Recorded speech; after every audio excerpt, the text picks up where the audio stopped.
შინაგან საქმეთა სამინისტროს საინფორმაციო ანალიტიკური დეპარტამენტი 2013 წლის ანდარის საქვეყნებს დოკუმენტის თანახმად წინა წლის ანალოგიურ საანდარიშო პერიოდთან შედარებით დანაშაულის გახსნის მაჩვენებელი დაზრდილია.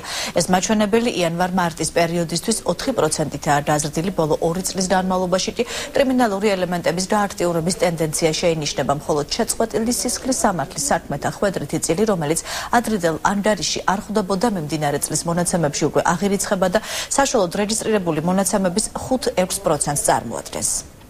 2013 წლის პირველ 3 თვეში საანგარიშო პერიოდში შეგვიძლია ვთქვათ, რომ დანაშაულის რიცხვის ზრდის დინამიკა 50%-ით გვაქვს შემცირებული, ანუ განახევრებულია. სასახად უნდა აღინიშნოს, რომ გაზრდილია ყველა მიმართულებით დანაშაულის გახსნის პროცენტი დაახლოებით 4-5 ერთეულით, რაც საუკეთესო პრევენციული მექანიზმია. წინა მეთოდოლოგიის მიხედვით აღირიცხებოდა დანაშაული, მაგრამ შეწყვეტის შემთხვევაში ეს შეწყვეტილი საქმეები დანაშაულის რაპორტში, აღრიცხვენების რაპორტში არ ხდებოდა.